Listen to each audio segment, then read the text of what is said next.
Chi è il nuovo deputato Filippo Busin? Allora, sono un militante della Lega, ovviamente, e ho 45 anni, vivo a Zanè, in provincia di Vicenza, e ho fatto esperienze amministrative sia nel mio paese, per 5 anni assessore, sia nella Giunta Busetti, nel comune di Thiene, come assessore anche lì al bilancio, ecologia e enti sovracomunali. In particolare di cosa si è occupato? Ma la mia storia amministrativa riguarda soprattutto gli aspetti del bilancio, quindi dei tributi locali, e vorrei, se possibile, continuare ad occuparmene anche nelle varie commissioni parlamentari che saranno istituite. E nella vita privata? Nella vita privata sono un imprenditore e gestisco un'azienda di famiglia che opera nel settore dei pneumatici, commercio e ricostruzione. Ci racconti il suo impatto con l'Aula della Camera? Beh sì, inizialmente è un'emozione intanto perché ti trovi nel cuore, diciamo, della vita democratica del nostro paese, e dopo un primo così spaesamento cominci a orientarti e frequentare i tuoi colleghi deputati del tuo gruppo e cominci così a orientarti. Comunque obiettivamente la vita parlamentare vera e propria deve ancora iniziare, perché inizia con l'istituzione del governo e delle commissioni. Era come se la immaginava? Ma più o meno sì.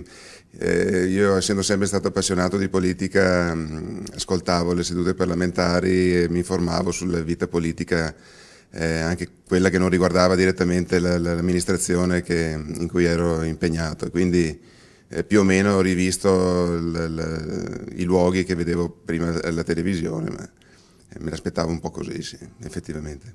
È una macchina complessa.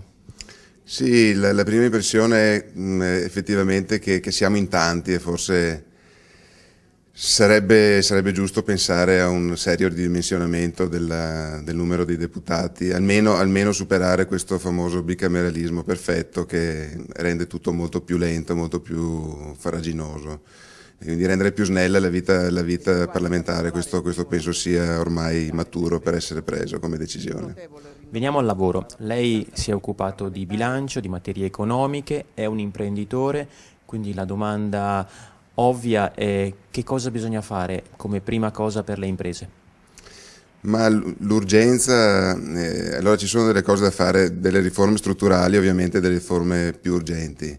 La massima urgenza adesso arriva dal credito non pagato dalla pubblica amministrazione nei confronti delle imprese italiane. È una cifra ormai astronomica, perché si avvicina ai 100 miliardi, e quindi io direi che come misura di urgenza bisognerebbe partire da lì, bisognerebbe pagare appunto i debiti della pubblica amministrazione, che la pubblica amministrazione ha nei confronti delle aziende private, cosa fra l'altro che è già stata fatta in Spagna, e quindi si potrebbe anche prendere come esempio quello che è stato fatto lì, per dare ossigeno in questo momento di crisi economica, ma anche di grave crisi del credito da parte delle famiglie e delle aziende.